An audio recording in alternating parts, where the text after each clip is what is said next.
This is your voiceover recording for cirrhosis of the liver. The liver sits in the right epigastric region and is enclosed in the peritoneum. A normal healthy liver will sit up underneath the right side of the rib cage. An enlarged liver will begin to encroach in the right upper quadrant where it can be palpated. The liver's main job is to filter blood coming from the digestive tract before passing it to the rest of the body. It detoxifies chemicals and metabolizes drug. As it does so, the liver secretes bile that ends up back in the intestine. The liver is responsible for over 500 functions, for example, the production of bile, which helps to carry away waste and breaks down fat in the small intestine during digestion. The liver produces certain blood proteins for blood plasma, including albumin, which acts as a volume expander. It produces cholesterol and special proteins to help carry fats through the body. It converts excess glucose into glycogen and stores it for later use. It regulates blood levels of amino acids, which forms the building blocks of protein. The liver stores iron for use in hemoglobin. If you remember, iron binds to oxygen molecules. It converts poisonous ammonia to urea. Urea can be excreted through the urine, but ammonia cannot. The liver clears the blood of drugs and other poisonous substances.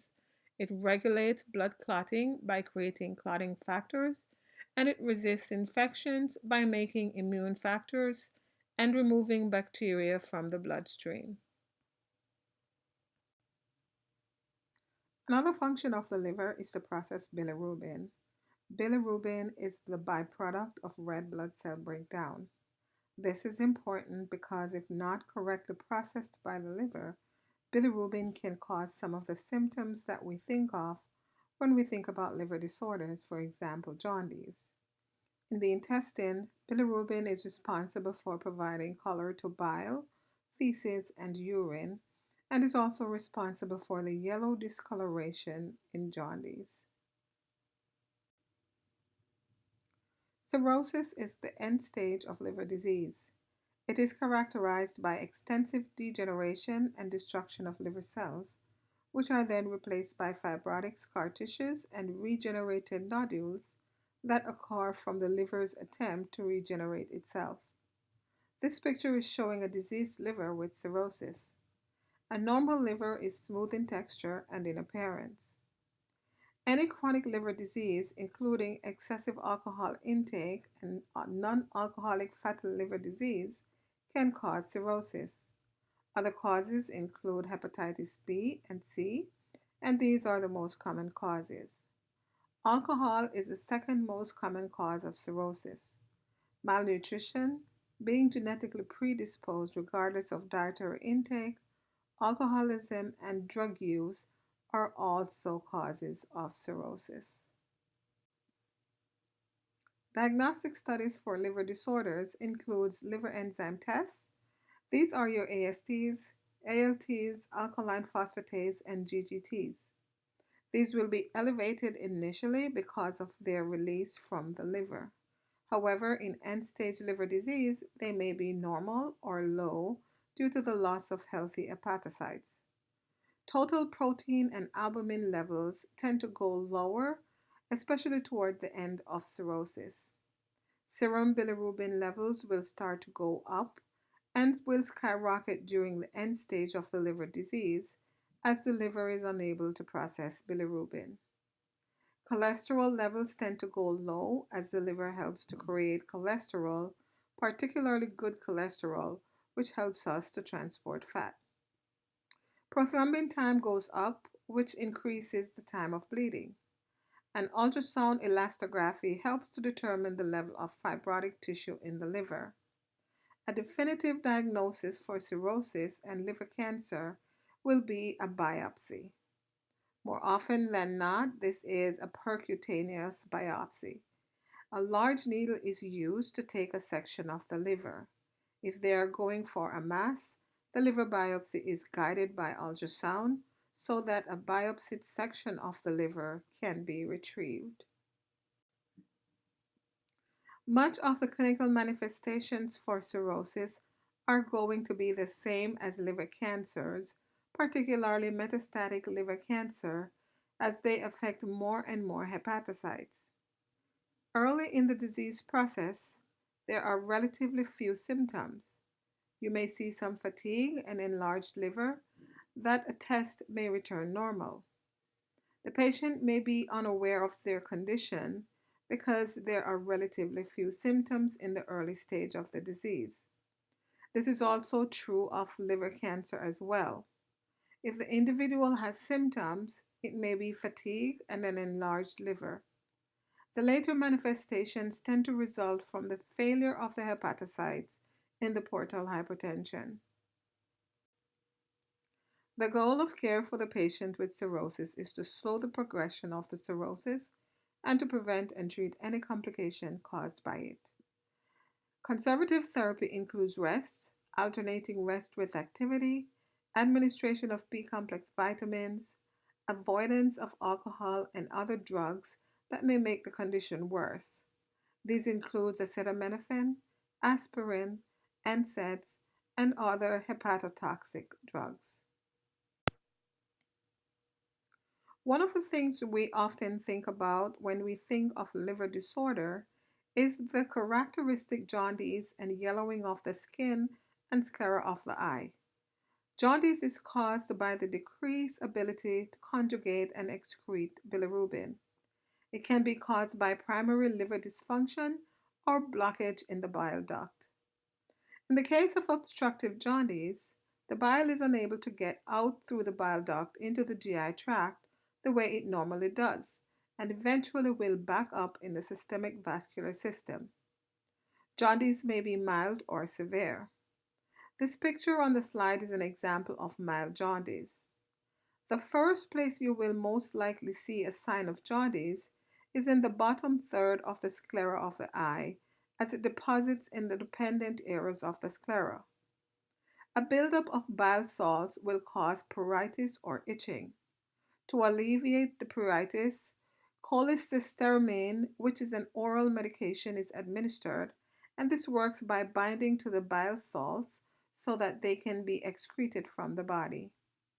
Beyond PO meds, lotions, baking soda, and oatmeal baths, also a low temperature, can help with itching. The patient will be itchy and will want to scratch. Therefore, ensure the patient's nails are kept very short so they do not disrupt the skin.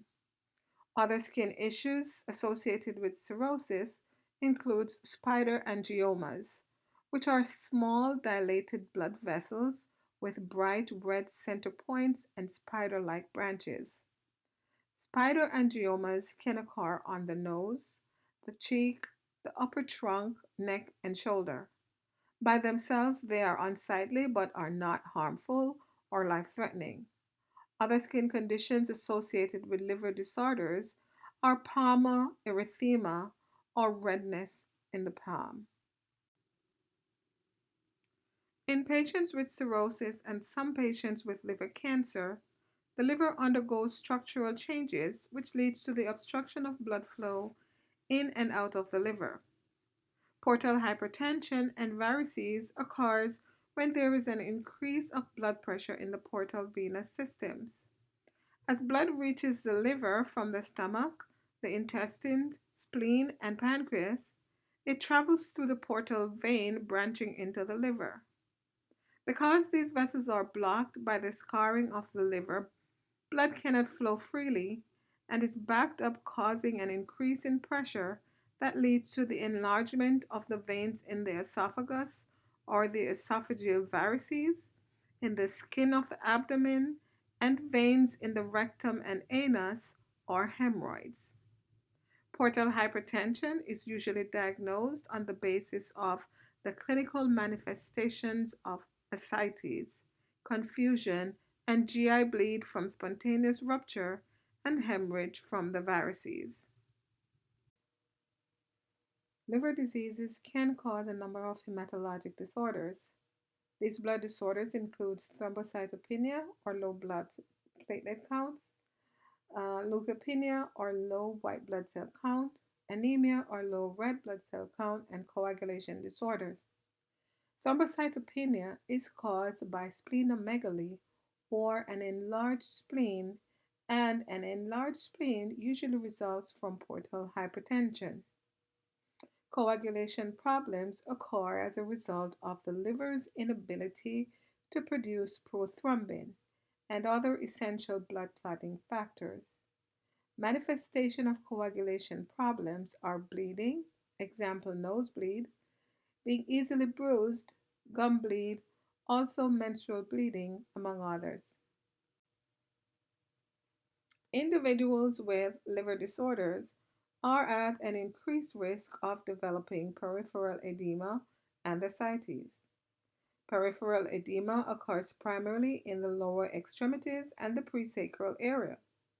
It can occur before, concurrently with, or after ascites development. Edema results primarily due to the reduced liver synthesis of albumin, and albumin works to keep fluid in the vascular space. If the liver is not creating enough albumin, the fluid will be leaking out into the interstitial space. Another cause of edema, and certainly another cause of ascites, is portal hypertension. The picture on this slide is showing a large abdominal girth indicative of liver disease and ascites. Ascites is the accumulation of serous fluid in the peritoneal cavity. Some of the mechanisms that lead to ascites are portal hypertension, which causes protein to shift from the blood vessels into the lymph space. A second mechanism is the low albumin levels. Albumin works to keep the fluid in the vascular space. A third mechanism is hyperaldosteronism.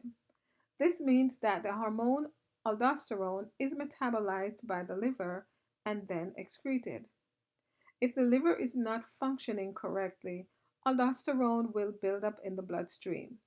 High aldosterone levels will cause more sodium and fluid retention. Ascites is manifested by a large abdominal girth. The patient will complain of abdominal pain and bloating. Additional complaints will be of ill-fitting clothing, general discomfort with sitting, and shortness of breath due to increased pressure on the diaphragm from the enlarged abdomen. Ascites is also associated with a poor quality of life, and the patient is at an increased risk for infection, for example, bacterial peritonitis, which is an infection of the ascites fluid. Some patients with ascites will develop pleural effusion because of the exchange of fluid across the diaphragm to the pleural space surrounding the lung.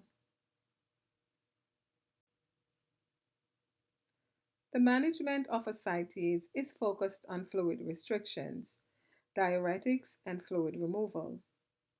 The amount of fluid restriction is based on the client and the degree of the ascites. The patient may be encouraged to reduce their sodium to 2 grams per day, and those with severe ascites may have to reduce their sodium intake to as little as 250 milligrams per day. The patient is usually not restricted on fluid unless there is edema or ascites formation. This is because a very low sodium intake can result in a decreased nutritional intake, and the subsequent problems associated with malnutrition can develop. The nurse's job is to monitor the fluid and electrolyte balance of the patient. Monitoring should include daily weights, abdominal measure, intake and output. Also, monitoring of lab values. Albumin infusion may be used to help maintain intravascular volume and adequate urine output by increasing the plasma colloid diuretic pressure. In other words, albumin is going to help keep the fluid in the vascular space to help with perfusing the kidneys and creating urine for excretion. Diuretic therapy is an important part of management. Usually, a combination of drugs that works at multiple sites of the nephron is more effective than a single agent. For example, spironolactone and aldactone are effective diuretics in patients with ascites. Spironolactone is also an antagonist of aldactone and is potassium sparing. This is because people with liver disease tends to have very high aldosterone levels, which causes fluid overload. A high potency loop diuretic, such as furosemide or Lasix, is used in combination with potassium sparing drugs such as aldactone. A paracentesis is a sterile procedure in which a catheter is used to withdraw fluid from the abdominal cavity. It may be done with an ultrasound guide or at the bedside. This procedure is used to diagnose medical conditions or relieve pain, pressure, or difficulty breathing, which is usually associated with ascites. Paracentesis is only reserved for the person with impaired respiration or abdominal discomfort caused by the ascites and who does not respond to the diuretic therapy. So basically, it is not routinely used for fluid removal because normally the fluid goes back within days. The patient with ascites should be sitting up at a 45-degree angle because of the difficulty with breathing. The patient who undergoes paracentesis will have around 1500 to 2500 ml of fluid taken off at one time. This places the patient at risk for hypotension or orthostatic hypotension. A transjugular interhepatic portosystemic shunt, or TIPS, is used to alleviate ascites that does not respond to diuretics. The procedure helps to redirect the blood from the portal circulatory system to the systemic circulation. This helps to relieve portal hypertension and can help to relieve the amount of ascites that a client develops.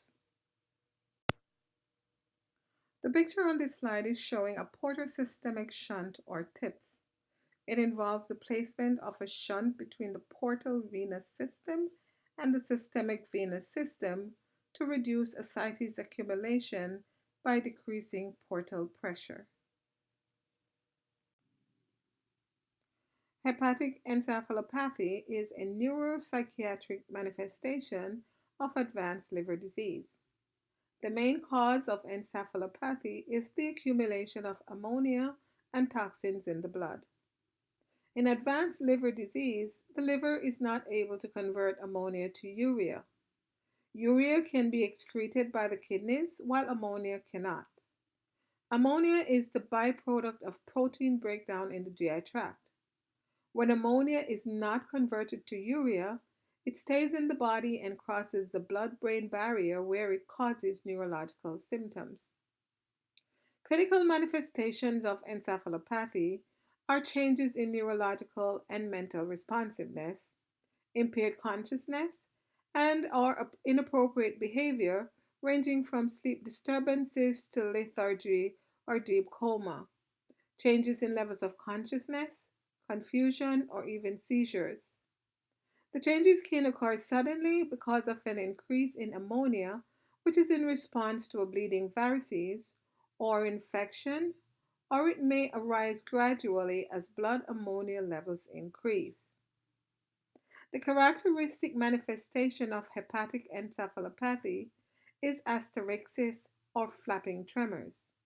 The most common involves the arms and the hands, in which case the person is unable to hold their arms and hand out without rapid flexion and extension of their hands. Another characteristic is impairment with writing. The patient may have difficulty with moving their pens left or right. This is called apraxia. So, what you could do is simply ask your patient to write their name, and you can use that and compare it to their baseline to help determine if they're having a negative response. The goal of management of hepatic encephalopathy is the reduction of ammonia formation and the reduction of ammonia that gets into the systemic bloodstream. Ammonia formation in the intestine is reduced with the use of lactulose. This drug traps ammonia in the gut. It may be given orally through an enema or through an NG tube.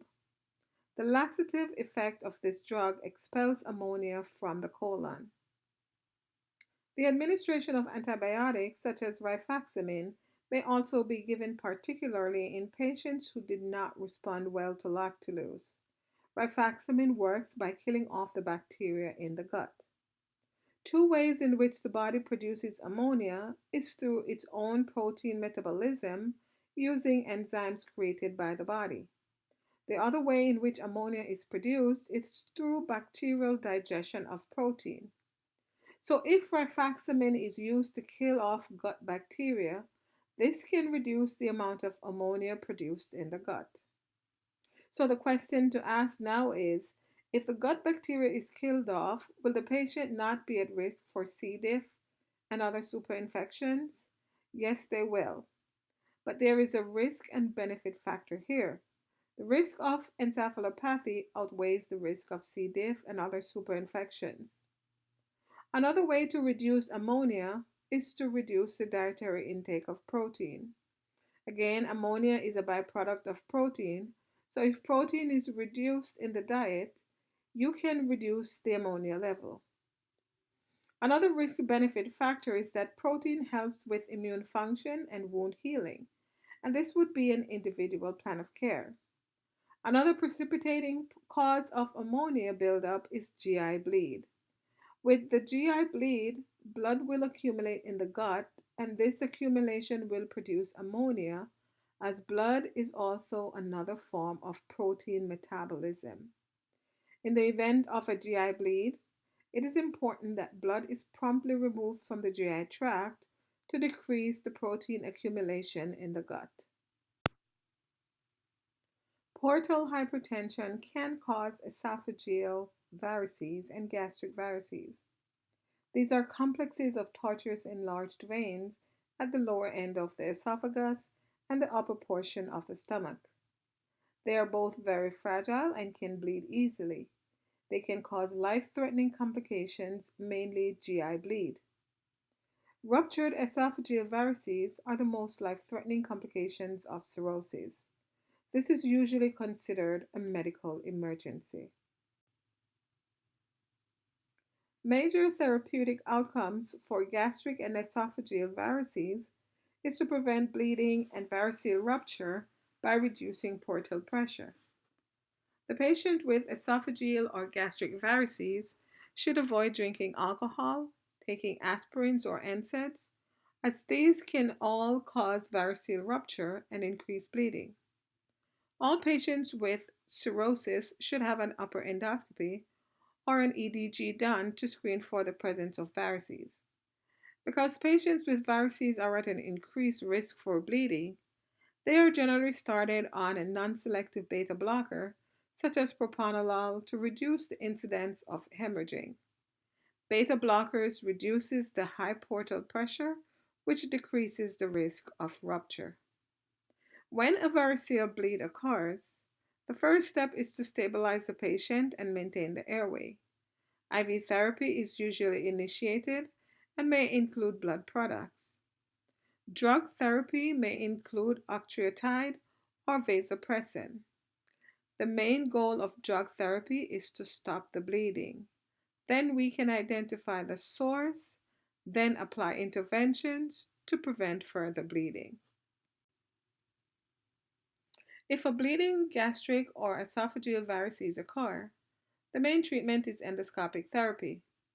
The physician will go in with an endoscope and cauterize the bleed or stop it with band ligation, which is a large rubber band that is placed at the base of the enlarged vein. Or they may do sclerotherapy, which involves injecting a solution in the swollen vein that actually scleroses the vein or harden it. This is given through an injection needle that is placed through the endoscope. To help prevent the incidence of bleeding varices, the client may undergo a blood shunting procedure such as a TIPS procedure. Again, these procedures help to shunt blood away from the portal circulation to the wider systemic blood flow. Balloon tamponade may be used when acute esophageal and gastric varices hemorrhage cannot be controlled by an initial endoscopy. A balloon tamponade controls the hemorrhage by a mechanical compression of the varices. This is done by going in with an inflatable tube that holds the pressure on the esophagus. Because of its near proximity to the trachea, when a client has a balloon tamponade tube, one of your main concerns is maintaining a patent airway. There are several different types of tubes. It is important to know the basic function of a tamponade and the importance of maintaining airway. As mentioned earlier, liver disorders can cause conditions with clotting factors as well as thrombocytopenia when combined with gastric and esophageal varices. Supportive measures for an acute bleed includes measures such as the administration of fresh frozen plasma. Fresh frozen plasma is given because it contains clotting factors from a healthy donor. The patient may receive packed red blood cells because, depending on the extent of the bleed, the patient may lose quite a bit of red blood cells and their oxygen carrying capacity. Vitamin K can be given because, as mentioned before, a person with a liver disorder tends to have an increased prothrombin time, and vitamin K can help to decrease this time. Proton pump inhibitors such as Protonix can be given. This drug reduces the amount of acid that the stomach creates. So, if the amount of stomach acid can be reduced, the amount of inflammation going to the bleed site can be reduced, and this can help the body heal itself. Lactulose and rifaximin are given for an acute bleed because, as the red blood cells are digested by the GI tract, bacteria in the GI tract will produce more ammonia. The goal is not to have this ammonia going into the systemic circulation and causing an exacerbation of hepatic encephalopathy. Other antibiotics may be given to reduce infections. For long-term management, non-selective beta-adrenergic blockers or beta blockers are given to reduce the portal hypertension, which can cause the varices. Clients may need repeat band ligations, so these clients may have several EGDs to ligate gastric and esophageal varices. Again, portosystemic shunts or TIPS procedure will help to shunt the blood away from the portal circulation and into the systemic circulation. This is done to reduce the portal hypertension.